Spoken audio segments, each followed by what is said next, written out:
We talked about suicide and Talked about thinking of suicide. taking our lives.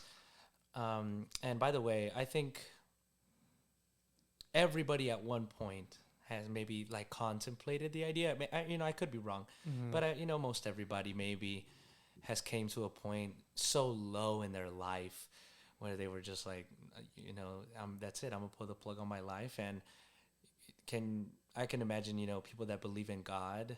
We talked about this too. How when people get to that point, it's just they're thinking in the now, Yeah. and they're not thinking about the future.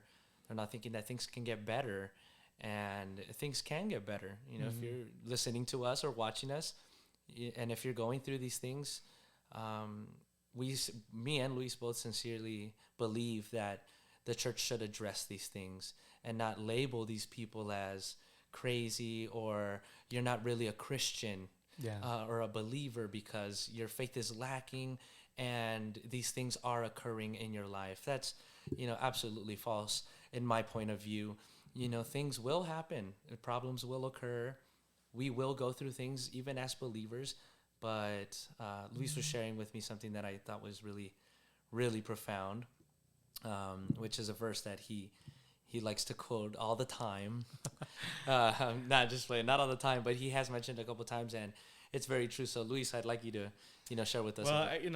I'm glad you brought that up because the attitude of the church, I think, needs to evolve more. I think we have come a long way from the historic church and Rome. Yeah, Labeling people as heretics or yeah, crazies or stuff, and the attitude of the church was if you are heretical or if you are crazy, you could even be labeled possessed, and the attitude was we need to distance ourselves from you, and she's a not just that, witch. yeah, which and the attitude was either we lock you away for being crazy, Mm-hmm. we put you to death for being possessed, or we burn you at the stake for being a witch, Right. kind of thing. And so I think the attitude of the church has drastically evolved over the Mm-hmm. centuries.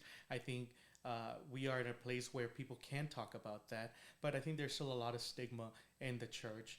And one of the things that often comes up with people with mental health is the C word, crazy, Crazy. which is someone who is operating outside the scope of reality. Yeah. And I think that couldn't be further from the truth. I think um, most of the people that suffer from mental health or mental illness are highly functioning individuals who just happen to have an issue that is no more different than someone who struggles with diabetes or cancer. Yeah. These are all illnesses, and how we address them is different, of course. Some of it focuses on the body, some of it focuses on the mind, Right. but it's still a disease. And I think we want to encourage people to seek help, Mm-hmm. get counseling, uh, take medication if they need to, Yeah. and not be so afraid to talk about it. Because at the end of the day, if you don't talk about this issue, then no one can help you.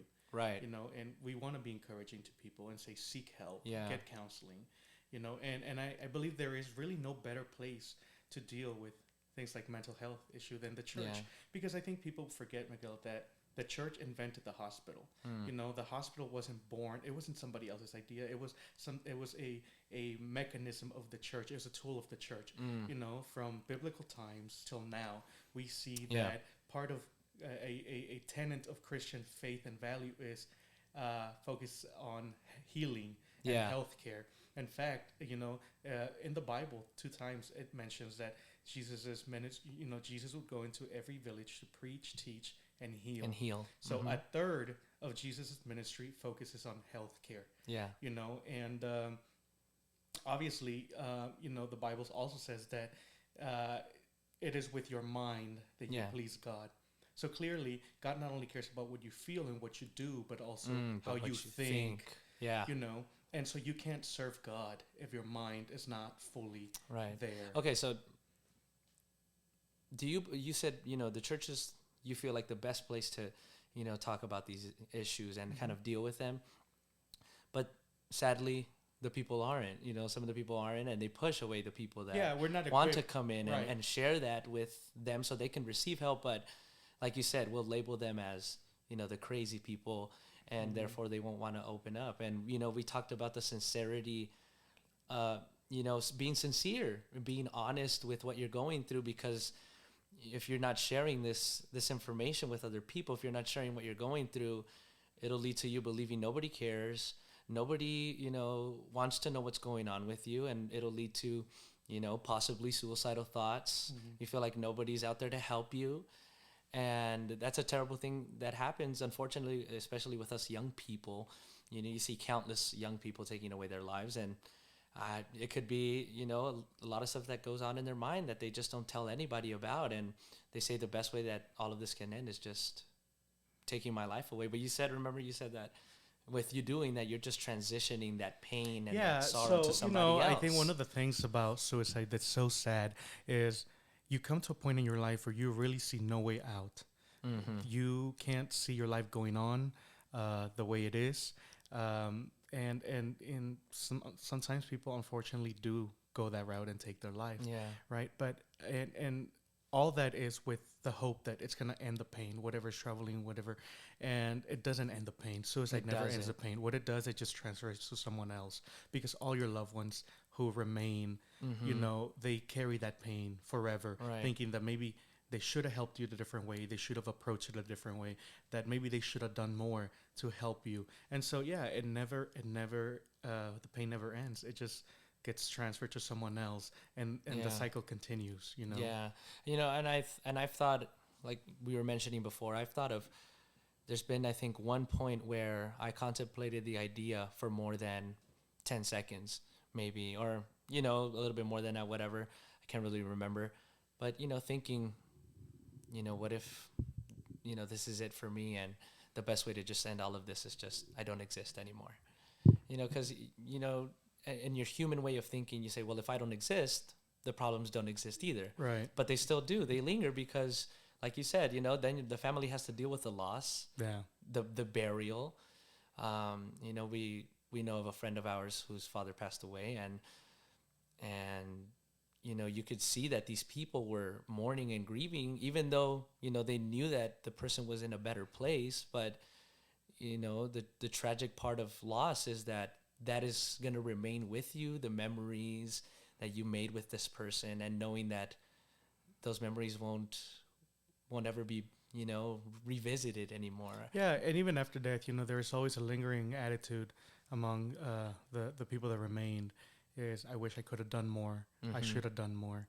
I should have been more engaged. I should have. I wish I could have done this with this person. I wish I could have changed some things. And that friend that you mentioned, obviously her father didn't kill himself. Yes. He died of natural causes. But I think that the feeling is similar. With someone commits suicide because they can't handle whatever is going on in their life. Do you think the grieving is a little bit more hardcore, I guess, if you could say, if they knew that the person took their own life as opposed to something that's natural? I think so, because I think we all understand that we're going to die one day. I think, we don't like the idea of having to die, but I think we understand that eventually we're going to die. We're never prepared for it, of course. We kind of want to live forever. And so, but at least if you are seeing someone in declining health, if someone has been sick for a while and you see that their health is deteriorating over a period of time, you kind of become used to the idea that that person is going to die. And so there's a high probability that will happen. That will happen. And so you begin to kind of mentally prepare and start making arrangements for the funeral, which, funerals these days, it's a complicated thing. It's not just taking somebody and putting them in the ground, there's a process by that, and it's lengthy. So at least this gives you the ability to kind of prepare yourself for it. And it's still a painful experience. It's still something that, you mourn and grieve afterwards, because like I said, we're never fully prepared to die, even though we know that is the course that we all kind of have to face at the end of the day. But I think suicide is different, because I think we can contemplate sometimes why someone would want to end their life. We can't put ourselves in their position to think. I can't imagine not having the ability to go on and living, that I would, and like you, there's been a time in my life where I contemplated, suicide, but it was so minimal. Yeah. Now that I have the opportunity to reflect on that, that I can't imagine actually going through with it. So the people that do end up killing themselves, you can, you kind of have to wonder what goes on in their head, in their life, to make them think that they can't move forward. Yeah. That there is no way out. And that's kind of where we approach, mental health. I read about a pastor recently, from a big church, who everybody talked about being the nicest guy, no better person, loving husband, loving father, perfect marriage, perfect life, had everything that you can possibly want in this world.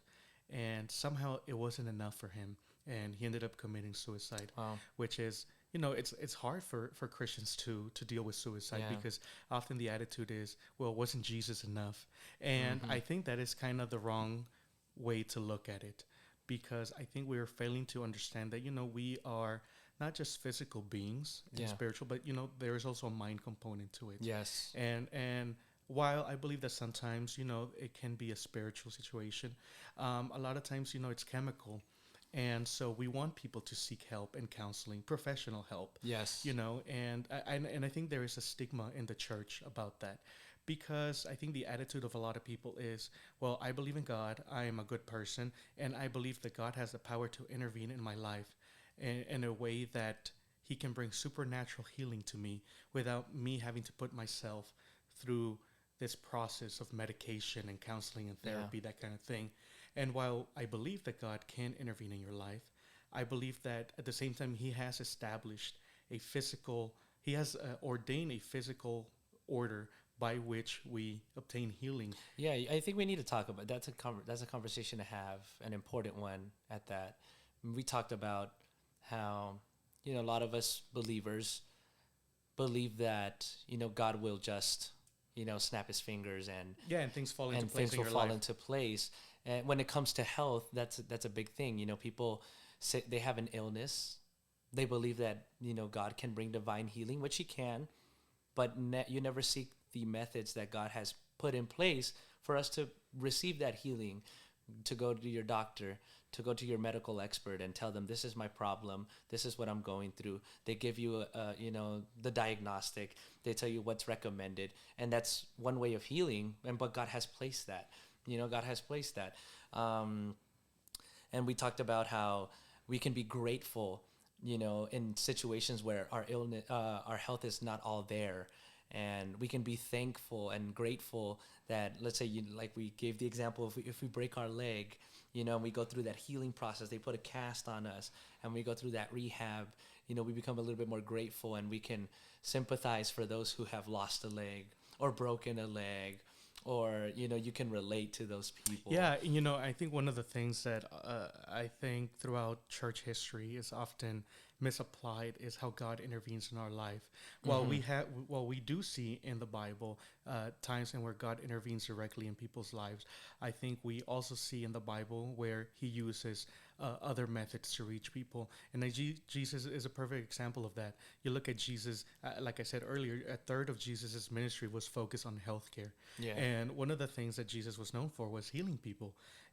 But how he would heal people came in all sorts of different ways. Yes. There is an example of where he spat in someone's mouth, right? And we look at that and think, wow, that's crazy. That's how unsanitary, but what the Bible is teaching you there, that is Jesus used a different method. He used a physical mean to bring healing.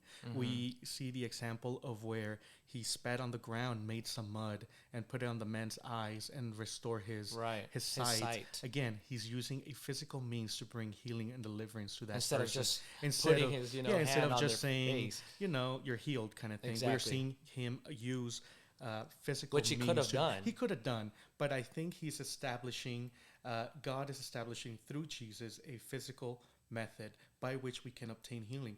One of my favorite stories in the Bible is the story of the Good Samaritan. And while we can derive many wonderful lessons from that story, I think one of the things that stands out to me is there is a healthcare. There's a healthcare thing that we often don't see, right? There's something about health in there.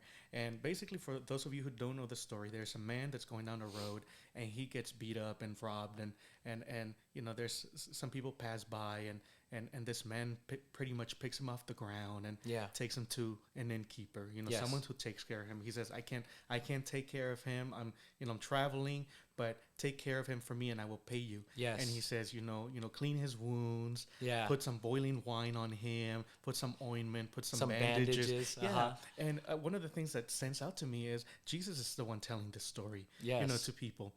And so you think, well, why boiling wine? Why ointment? Why, because that was the medicine of the time. Exactly. That was what was available to them then. And so, like I said, while we can derive many beautiful messages and lessons from that particular story when you read it in depth, Jesus here is talking about a physical order, a physical means by which healing can be delivered to people. Yeah. And I think that's important to take into account when we're talking about mental health and the approach that the church has historically had, where it's like, well, just trust in Jesus, trust in God, that everything will be okay. And I believe that's important, but I Yes. think there is an established order. I believe that God can keep my throat hydrated without having to drink water. He can do that if he wanted to, Exactly. Yes. but he has given me water to do that. Right. So that I myself can do that when I need to. Mm-hmm. I believe that God can sustain me without eating for a long period of time if he wanted to. But again, he has established an order by which I can sustain myself Yeah. without his direct intervention in my life. And that is through the process of food. He created all this stuff that we can consume for self-sustainment. Yeah. And I think that's the same logic that we need to apply going forward in our approach to medication. Sometimes we say, well, I don't trust this type of medication or this means of medication. Yeah. But, when I think about a lot of times throughout history, the church has prayed for cure to diseases and illnesses. Yes. And sometimes we need to understand that, God has given mankind the wisdom to find ways to rid themselves of these Right. illnesses. There was a time where people would die of things like the flu, Right. chicken pox, and many parts of the world that's still going on. But for example, for us here in the United States, we don't see of anybody dying from a cold yeah. or the flu or chicken pox. As a Yeah. matter of fact, we don't even see things like chicken pox. And now, is it because the It's church rare has now. prayed? Right. Is it because the church has prayed that these illnesses would go? Well, part of it, yes. But I think, God gave, through prayer, I believe what happened was that God gave people the wisdom and understanding to discover these things for themselves. And we use these physical means like medication, antibiotics, vaccines to rid ourselves of these illnesses. So yes, I do believe God intervened Yeah. in that regard. But again, it's about using the physical tools that are available to us to bring deliverance and Right. healing. I think one of the things that it's very important is, when you're in a situation where you are beyond science's help, beyond medicine's reach, Yeah. and there is a gap. We hear this all the time. The doctors will say, that's all we can do. The best thing is let this person rest and, Yes. just wait to see what happens. That's where we ask God for the intervention in our life. Exactly. We went as far as science and medicine would take us. Now there's a gap, and that's where we say, God, I need you to fill this gap. Yeah. We did everything we could by human methods. Now only you can step in to close in that gap. Amen. So I'm going to give two examples of what you were just talking about. When there is no hope, I guess, in that sense, and you feel like medicine can only go so far, is when you cry out to God and ask God for his intervention. And the thing is, we have to accept his will. If his intervention means that this person is going to pass away, it's a hard thing to accept, but it was God's way. It was God's will being done. So I'm going to put two examples. A person that I personally know and a person that I never met personally, but I know the story of what happened to his health and eventually his decline, and he passed away. This person that I know personally, he got hit with COVID. His lungs were completely destroyed by, COVID. And he told us his testimony of how he was in the hospital and the doctors were saying, well, there's no hope for your husband. They would tell his wife, there's no hope for your husband anymore. They would call his wife to, pull the plug. They would say, you know what, like, that's it. We can't do anything else. she held on to what she firmly believed in, and God eventually, did the miraculous things that he does, opened up a way for him to get a lung transplant, which would have taken like 4 years on the waiting list. But God opened the doors for him to get it in like 4 days after his request to have that transplant. So that's a scenario where God intervened, and you can see that, nobody else could have done that but God. But then we go to the other side of the spectrum. A lot of people know this story of this famous person who sang, Christian music, and everybody was joined in prayer for this man so that God can heal him from his illness. And we have, and we're going to be unfiltered, and we're going to talk about a person who was sharing the stage with this man, and that prophesied that he was going to be said healed, and that he was going to be healed. And it wasn't just her, it was like other people, right? But this lady, she said that that she wasn't going to take no for an answer from God. So the response of God came, and his response was no. Yeah, you're going to take what I say. You're going to take what I'm going to say. Yeah. And as unfortunate as it was, his passing, we see those two things. And we were talking about how evil things happen to good people, good things happen to evil people, and how there isn't a metric by where if you're good and you pray, you're gonna be healed. The world doesn't necessarily operate that way. We hope and want it to operate that way, and maybe one day it will, and we have the hope that one day the world will be a different place. But the world as it is now, it's not designed to contain hurt and evil and pain and suffering. That's the world that we live in, and that's it, and it's been that way since the beginning of time. But you and I actually know somebody personally who passed away recently, and doctors were optimistic about this person. They said, you're in the very early stages of in this development of your life, because of your age and your relatively health, you're going to be okay. And that was their prognostication. And a few weeks later he died. And you and I talked about how we were praying for this person, and one of the prayers was, in my heart, of course, I wanted healing, and I wanted this man to be recovered, and we were praying and hoping for that. But at the end of my prayer, I did say, but if that is not your will, let your will be done. And it's crazy because sometimes we think we can negotiate with God. I remember in that prayer saying, show them that you really are God. And and we do that to people. Right. Show them that you can do it. We do show the Elijah thing. Show these people.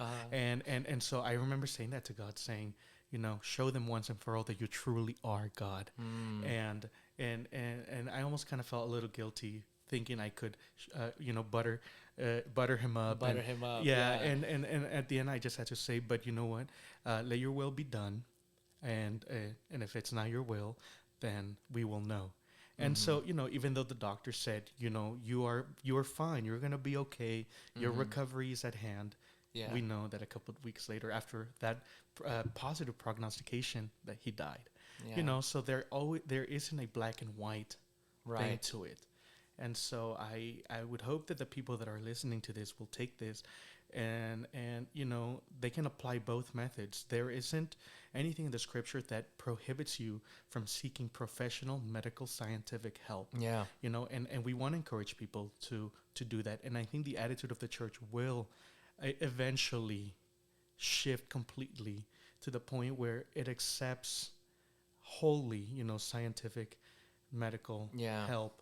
And I think for the vast majority of the time, I think it does accept it. But I think there are certain attitudes, and I wouldn't want to say in the church, the universal church as a whole, but there are certain attitudes by certain people, where, you almost feel like they discourage this type of activity in your life, because again, by faith and faith alone kind of thing, mentality.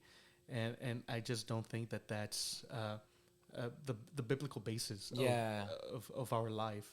Yeah, and going back to the subject, you were sharing a story with me earlier, and if you're not cool with it, you don't have to share it. But about your grandmother's loss, or was it your great grandmother? Oh, my grandmother. Your grandmother that passed away, and you were telling me about the memories that you had of her, and growing up, how nobody could have filled that. And how did her loss, affect you? I was trying to think of what story you were talking about. Yeah. But yes, Was it your grandma? and my grandmother. It was my Okay. grandmother who died. I don't want to be wrong. That's No, why. no, no. Yes, my grandmother that died, and I was young enough to know that she had died, and I knew that meant it was forever. Mm-hmm. And so in that I could feel the pain and mourning and stuff. And and we all deal with that very differently, and it depends on what stage of your life you're kind of in. And yeah, I remember it being a difficult time because this woman had raised me and was the primary maternal figure in my life. Yeah. And so at that point, seeing her in the casket, I realized, well, my mother, even though she was my grandmother, but my mother has died, kind of thing. And I remember all the people around us in that moment, family members and stuff. You can see and feel their sincere sense of loss, and how people are so devastated by that. Yeah. But like I said, because I was so young, I was able to kind of grow up and understand that it's part of life and it happens. And I think how we approach death, actually, as believers, I will give us credit for this, that we probably handle loss and grief a lot better than some other people.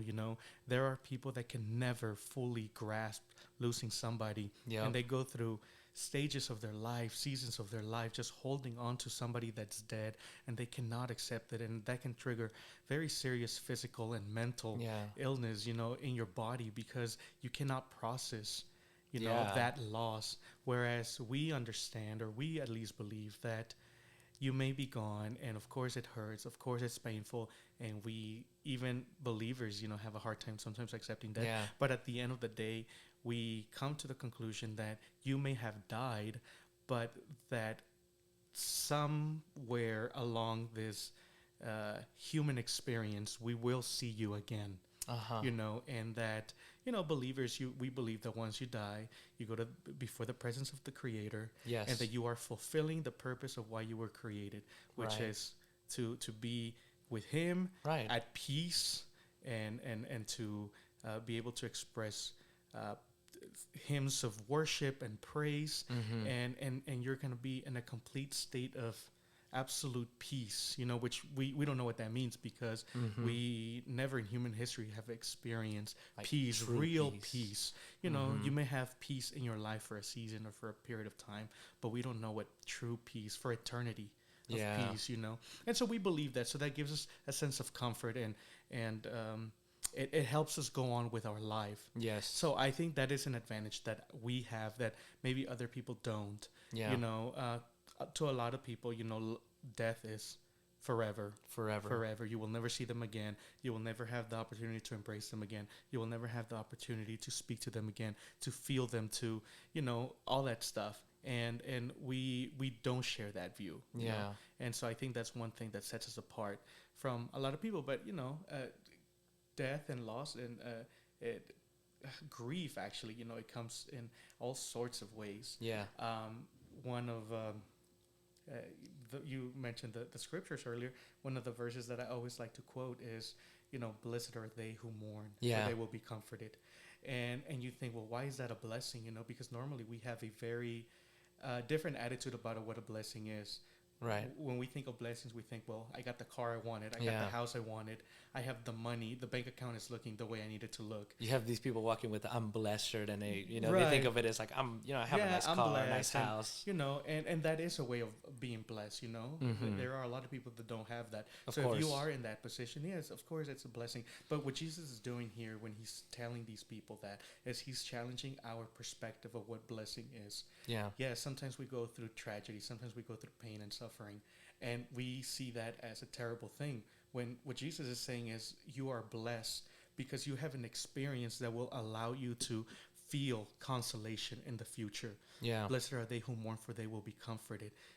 It's beyond me that I wouldn't have thought it myself if it weren't for Jesus telling me. But having some sort of pain and suffering in your own personal life, will allow you to feel comfort. You can't experience up until you experience down. You can't Exactly. experience true joy until you know what it feels Been like down to the yeah, ground. exactly. And so, what an amazing promise that is. That even though, yes, you go through pain, you go through suffering, you go through hurt, you will be comforted. Yes. Yeah. So I think that's And beautiful. you sent that verse to this friend of ours, this mutual friend of ours. I did. Yeah. And whether or not she read it, I don't know if she responded to you, but She did. She okay, did. maybe she at first, probably looked at it and was like, he's saying something nice, Yeah. Because I just had this loss. But, maybe if she found the profoundness, I guess. Well, I think I hope if she hears this, Yeah. she will. I think this friend of ours is very mature. I think she has a deep understanding of scripture. Yes. But again, sometimes we're going through pain and suffering. You're looking at the now kind of thing, and Yeah. a lot of things don't fall into place, don't make sense. So I hope now, if she is listening or watching us, Yeah. that she will come at this with renewed understanding Yes. of that. Yes, your father died. Yes, you are mourning. Yes, you are grieving, but comfort will come. Exactly. Then that's the blessed part. That's the blessed part. Because yes. blessed are those who mourn. Yeah, dude. And speaking about people who are believers, the way they handle loss, and the people who don't believe. My girlfriend has a friend of hers, and she shared the story with me and I think she was sharing this with you too yesterday, that this friend of hers, his father and his sister passed away at the same day. And you have a similar, friend that went through kind of the same thing. They both passed away on the same day because they got into a horrible car accident. Similar to kind Right, of yeah. So they passed away, and the guy was devastated. I mean, who wouldn't? Yeah, of course. Just completely devastated. And we see some of the mental stuff that goes on with grieving and with loss, because she was saying that the mom would come into him screaming at night, waking himself up because he's having these nightmares, and her coming and hugging him and telling him that it was okay, that that he was fine, trying to comfort him. And then, like, I think a couple of years later, the mom passes away too. Yeah. And now this person doesn't have a father, doesn't have a sister, doesn't have a mother, all within the span of 3 years. Yeah, which is terrible. Which is ridiculous, man. And if you feel for them. Yeah, if you're ever watching this, just know that there is hope. Well, there is now, how can I say this? You can come to the realization that, life is not forever. Nobody is guaranteed another day of life. And, us as believers, we have this hope that, God will preserve us from this second death, from eternal death and eternal exclusion from God. And, if you're listening to this, I hope you do, and come to know the Lord, and know that we don't live forever. Our days here are numbered. And if you do come to know him, there is hope that when you leave from here, you'll be in a much better place. And I don't know if you wanted to share that story. It's crazy because I have always, dealing with death is very hard. It's very hard for everybody, even believers. But, I was in a situation where I went to pick up a friend of ours. I was with another friend, and so we went to pick her up because we were going to a conference at a university event. So it's going to be like a 2-day thing. Went to pick her up, and her brother comes to the door, and he welcomes us inside and says, she's getting ready. So we are talking to him, and eventually we do leave, of course. And so that same night, after we left her house, her brother and her sister, they go out with a friend of theirs to get some food. Yeah. And they were driving, and he was driving kind of fast, according to what we know. And he lost control of the car, hit a tree, and he died, and his sister died. Jeez. Both of them on the same spot. And the impact was so hard that the person who was in the back, their mutual friend, she lost all sense of memory. Man. So she lived, but she doesn't remember them, and she doesn't remember who she was prior to the crash. And the very next day, we are at this event, and she gets a call. My friend gets a call from the police department saying, "We found the car. Oh my goodness. You know, your brother and sister have both died." And I was with her when she got the call. And there's nothing you can say. What do you do then? Exactly. There's nothing you can say. There's nothing you can do. You want to, at that moment, you realize if you had the power to change that outcome, you would do it, because, you know, they pull at your heartstrings, and you want to be comforting, and you want to just take that pain away from them. But you realize at that very moment that you are so powerless to do anything. I know, so or to even say or to say anything. And, you know, there's nothing you can say. There's nothing you can say. And so we drive her back to her house, and her mother was a... was a Marine, not right? Not a Marine. She was with she was in the Navy with the planes. Oh my goodness, she was in the Air Force. The Air Force. I know. Sorry guys, I had a blonde moment. Come on, you call yourself an American and you don't know the branches of the Army. I know. So she's coming back from the Air Force, and she had turned her papers in because she was retiring. So at the day that happened, she was actually in Texas. Texas, just waiting, last minute details. And she was going to fly to California to be with her 4 kids, which, she had been in the base for a while. Every time you tell me this story. So, so, she hadn't seen them for a while. And so she gets the call. My friend had to call her mother and say, your son and your daughter have died. You need to come home. And here's the part of this story where it's this event is so terrible, because she comes back, and we're staying with her. She's by herself with her younger brother, who was, I think at the time, about maybe 10. So we're keeping her company, and some of our other friends from the conference come eventually, because they know we're there, and we want to be of company and comfort to her. And so the very next day, so her mother finally comes, and her father comes from Colorado. Yeah. And so everyone's meeting at the house. Her parents were divorced? Yes, they were separated. And so they said, okay, we're going to go to the crash site. So we go to the crash site. And here I am with one of my friends, the one that was with me when we originally picked her up. So we're standing there, and I'm seeing this woman, the mother, hugging this tree that took her children's life away. Just in tears, weeping, and just hugging the tree, and would not let go and not let go. And I'm standing there thinking, I wish there was something I could do. And there is no greater moment of uncomfort, nothing more uncomfortable in the world than being able to stand there and you watch as these people mourn and grieve. And there's nothing I could do. Nothing I could do. And I'm standing there just waiting and waiting patiently, and she's crying, and she's releasing these type of just very powerful emotions. Yes. And there's nothing you can do. And, the families gather there, and people are driving by, because this is like a major intersection. And, people recognize what's going on. Yeah. And a lot of them honk in appreciation, or not appreciation, or in support, sympathy.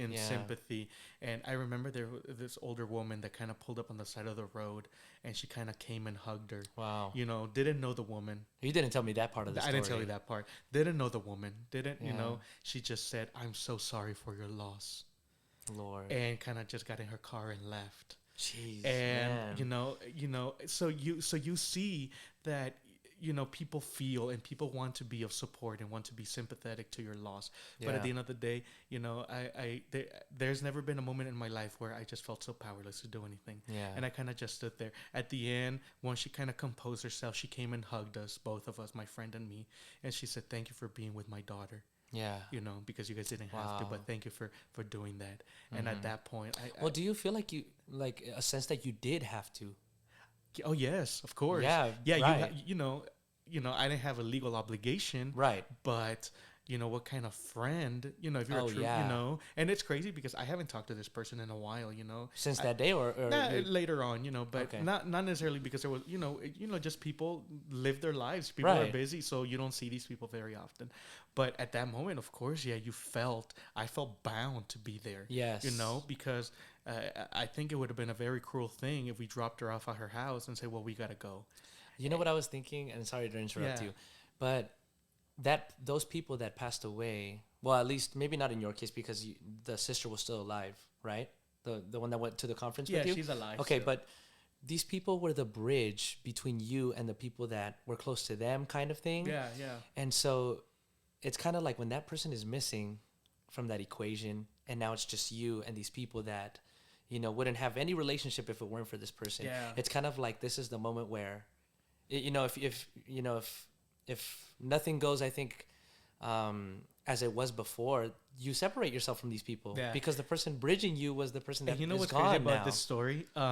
About it was very expensive to bury them. Obviously, Of course, two people. two people at the same time, and One person alone is expensive. yeah. And so of course, we gave money, and we, people gave money, and they buried them, but there wasn't enough money for a tombstone.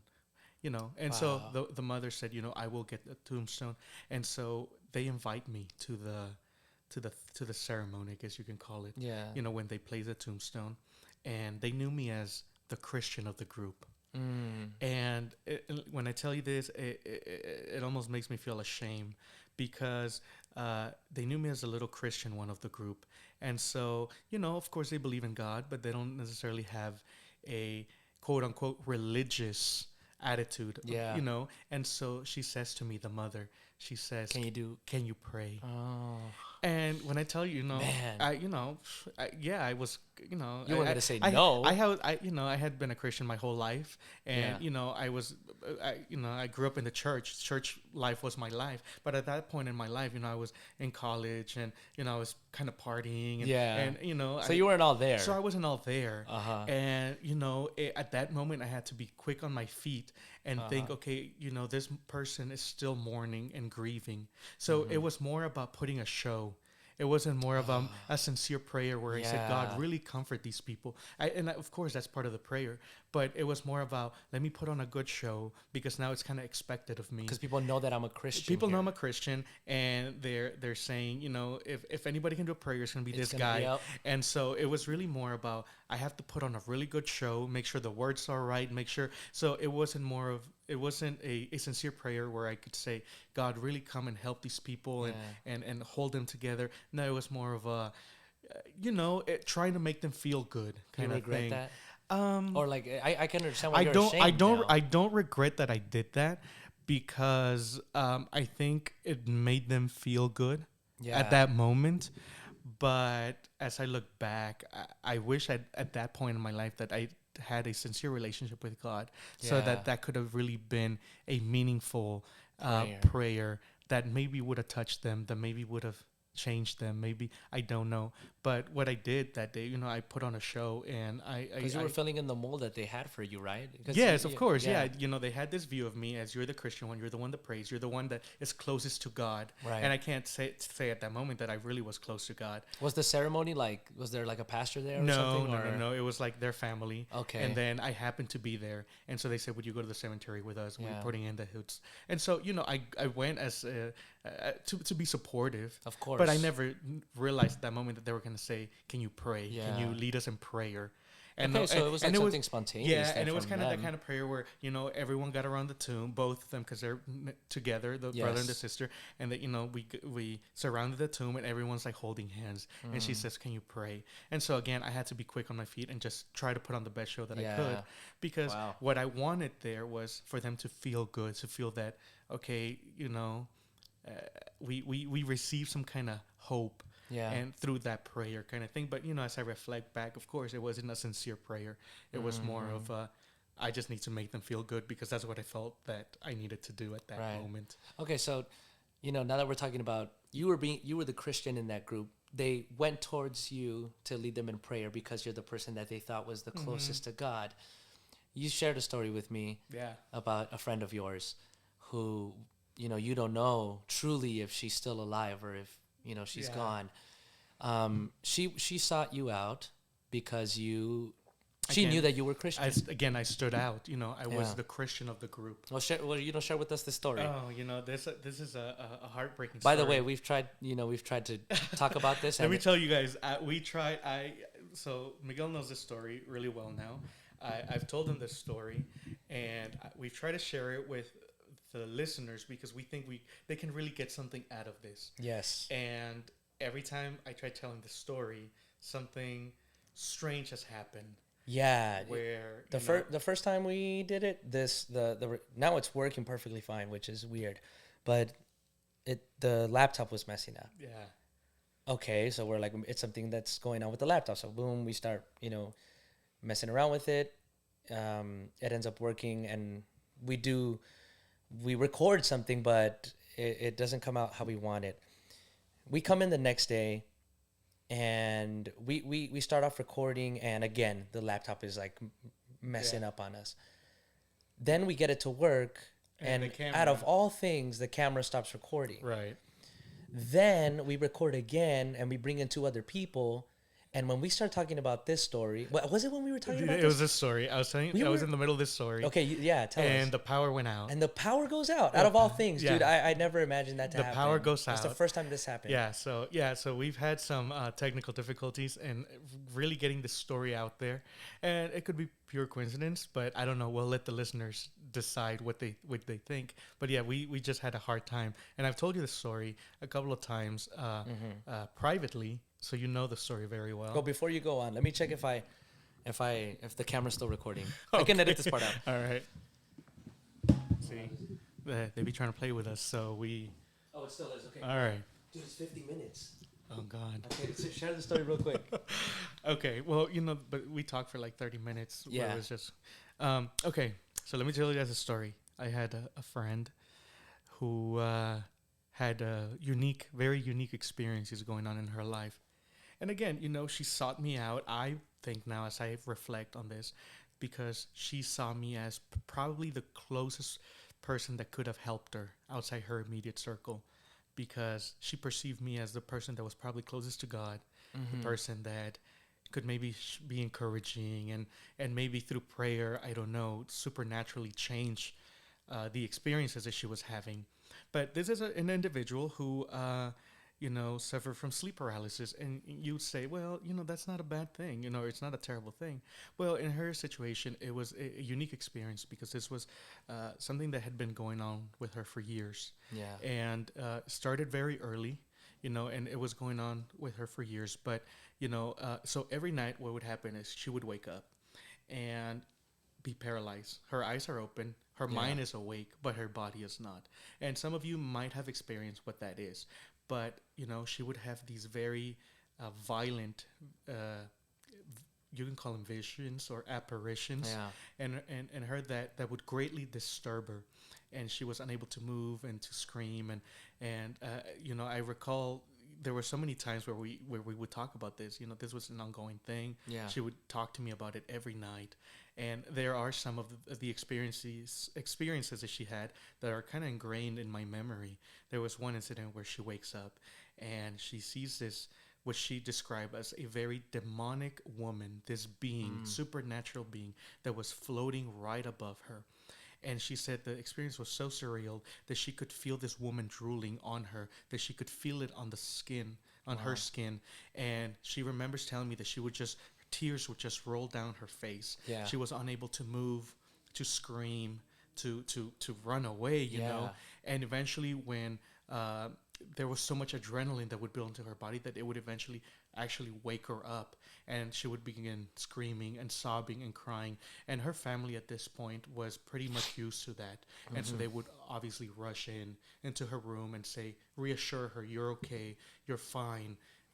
You're awake now, and just be comforting to her. There was another situation, these things had gotten so bad that, her dad decided he was going to sleep in the living room now so that she could share the bed with her mother. Right. And she, was sleeping with her mother. And again, she would have these violent episodes. And she woke up and she said that uh, though her mother had been laying next to her, after she woke up, it had transformed into this demonic looking being. Man, so That she was couldn't even be in this. couldn't be in there, and that it was caressing her. She said she could Oh my feel goodness. his hands caressing her, and the she would stare into the eyes and stuff. There was nothing she could do, and she was just crying, crying, crying. Yeah. And eventually, when she could scream and cry, she would do that. And so this was an ongoing thing. This happened every night. Every night this would happen, and every day I sensed that these perceptions that she was having, these visions, these apparitions, as she would call them, were becoming more violent, more demonic in description, more just disturbing. Wow. And so I said to her, so she would say to me, actually, she would say, can you pray with me? Can you pray with me? And so every night she would tell me the what she saw, what happened, and then she would say, can we pray? And so we would pray, and I would try so hard to just encourage her and be there, and say, God loves you, and I'm gonna keep praying for you, and we would stay talking on the phone, and sometimes I would feel guilty because we would do that all the time, to the point where there are times where it would be like 3-4 in the morning and we'd still be on the phone. Wow. And sometimes I would fall asleep. Yeah. And I would wake up and I remember, oh my goodness, Diana. Yeah. And I would rush to text her, or and I would say, hey, I'm so sorry I fell asleep on you last night. How are you? How are you holding up? And she would say, it was a really rough night. Same thing happened. Wow. And so this was ongoing. And I got to the point where I said to her one time, I said, Diana, have you seen somebody? Have you seen a psychiatrist? Have you talked to your doctor? Yeah. And she said, yeah, we have been going to a psychiatrist for a while. I am taking medication. Okay. I am going through all these therapy appointments, but it doesn't work. And so I would encourage her. I would say, I want you to keep taking your pills. Yeah. I want you to keep going to your psychiatry. I want you to keep going to your appointments. And of course, I want to keep praying for you, and I'm praying for you. And we would just talk about God, every night, But hoping. You know what something that you told me beforehand, off camera, you told me that this person was a very private person who wouldn't share anything about her life. Wouldn't share anything about her life necessarily. So it interested me that just because of her knowing that you had a relationship, yeah, I guess, with and God, I think that's the kind of thing that it doesn't bother me, but it makes me wonder if maybe we could have had a different outcome. I think part of because of what was going on in her private life, she was kind of reserved about, when I knew her, she seemed like a happy person, and she didn't necessarily have trouble interacting with people, but her school life and her home life was very different, because in school you would have never, she would put on the makeup, and you could probably not see that maybe she wasn't sleeping, and she would try to do her best to keep herself composed, but her private life was a hellish experience for her. Wow. And so we didn't know much about that, and so anyway, that continued for a long time. And one day, she had a very violent and disturbing episode. More violent than the previous ones. And every time we would talk, because those were, they were all hardcore. all terrible things. And she had a very rough night, and she was crying, which often in our conversations she would cry. Yeah. But it was something more like, I'm just dealing with it. So, but Okay. that one of the last times I spoke to her, she was crying, and she said, I'm tired of it, and I wanted to stop. And at that moment, I encouraged her. I said, Diana, just keep taking your pills. It will get better, and that was really the extent of what I could do for her. Yeah. She was convinced at this point in her life that this was not a psychiatric thing, but it was a spiritual thing. Yeah. And, I was 17 years old at the time. I didn't have the tools necessary to dissuade her, or that maybe it wasn't, or maybe it was. Right. I didn't have the ability to try to convince her one way or the other, and at that point necessarily I wasn't sure myself, because like I said, she was seeing a doctor, she was seeing a team of specialists, and they couldn't pinpoint the root of her problem. And so the last time I spoke to her, she was crying and she had had a very difficult time. And she said to me, I'm tired of it. And I kind of wanted to end. And I wanted to end. I want to be at peace. yeah. And that was the last time I spoke to Diana. The very next day after, I fell asleep. Of course, I fell asleep. And I reached out to her, or I tried. And our favorite method of communication was Instagram. Mm-hmm. And so I went on our messages and it said, user not found. Oh, And so my at first, the goodness. first thing that came to mind is, oh man, I really made her angry. Okay, I yeah. fell asleep and I felt terribly.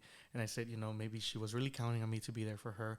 And I fell asleep like I normally did. Yeah. And she's done dealing with me kind of thing. And, Facebook gone. Gone.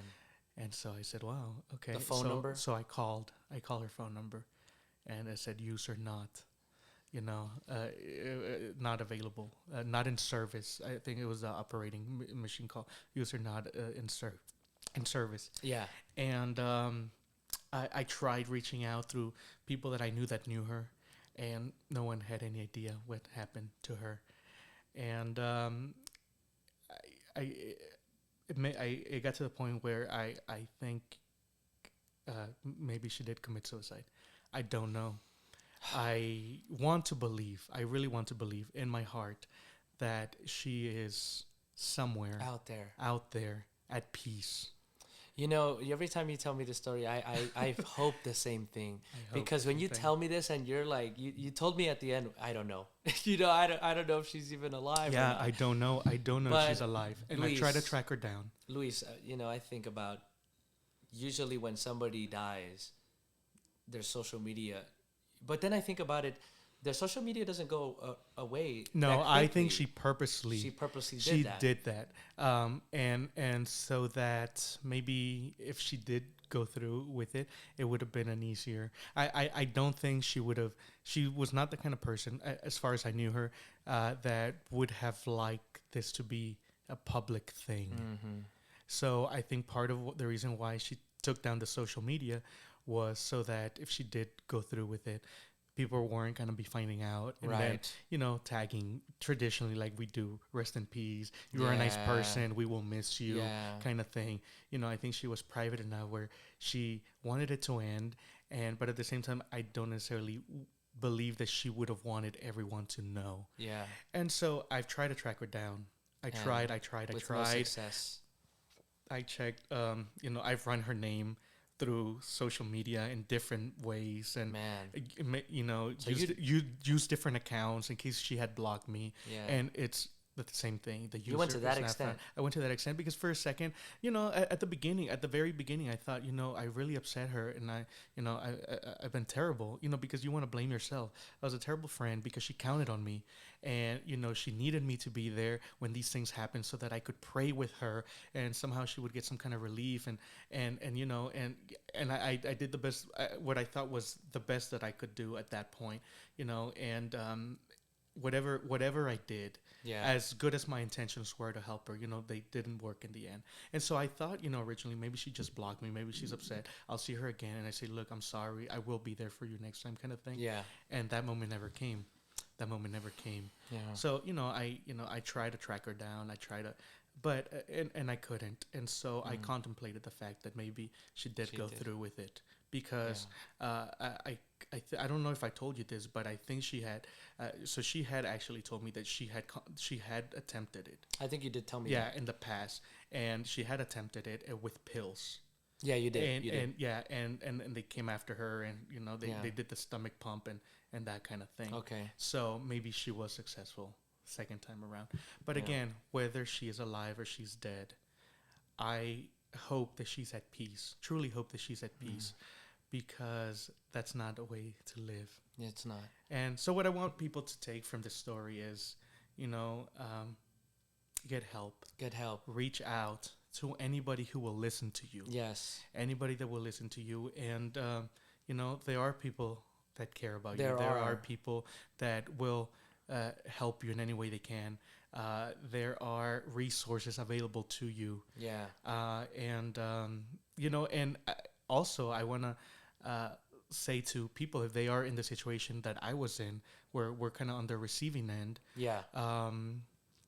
You know, I as I look back on this, I do have regrets, Of course. and in the sense that maybe I should have reached out to other people, you know, but you know, and I was a 17-year-old kid who Yeah. had, you know, very limited understanding of mental health Right. and mental illness and how it affected people, and what I could do to help them, you know, and And your knowledge was very limited. very limited. And so, but what I want people to take from both sides is, don't be afraid to reach out, Mm-hmm. because one of the things that I always think to myself is, maybe if I had spoken to somebody about this, maybe if I had, you know, I could have helped her in a different way than just being there for her and watching her go down as she Right. did.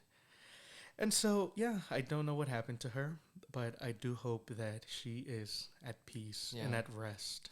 You know, the advice that we're giving people who are listening is, if you're on that side where you're going through these mental health issues and you're going through contemplating taking your life, talk to somebody and seek help. Don't try to, you know, put all that weight on you and just try to go at it alone. Seek help and be sincere and be honest. And, you know, if you're on the receiving end of it, be of help by bringing in others to help. Is that, I don't know if that's Yeah, I think kind of that's the thing what I you're would trying want. to go for. I think that's what I would But want people to who know. are more capable than you are. Yeah, of course. Because, you know, just because you're the closest to that person doesn't mean that You're the best capable. help Yeah, exactly. for that person. And I understand that now, and I wish I understood that then. Yeah, And you know, it came at a very expensive price. at a very expensive price. You know, to everybody listening, I hope this has been, you know, somewhat informative, helpful, if it's been a blessing, however you want to call it, that it's been beneficial to you. And, you know, point others to this direction if you think that this will help them as well. Yeah, and let us know what you guys think, because we do take that feedback. Oh, yeah, leave something in the comments. You know, tell us how we can better things. You know, we're open to criticism. But, you know, leave something down in the comments, and, you know, we'll try to get back to you. You know, send us something on our DMs on Instagram, and, you know, so we can talk to you guys. And I hope this has been helpful for you. As much as, you know, having conversations with, you know, friends and family are helpful to me. So, you know, may God bless wherever you are. Blessings to every single one of you. Remember, blessings doesn't necessarily mean a car is going to come your way, but, you know, being blessed internally and having peace. I don't know if you want to say any last words. That's pretty much it. I want everyone to be at peace. I want everyone to be happy, sincerely happy. Yeah. And I hope people can get the help they need Yes. when they need it. Yeah, man. I hope so too. Goodbye, you guys. Later. Take care.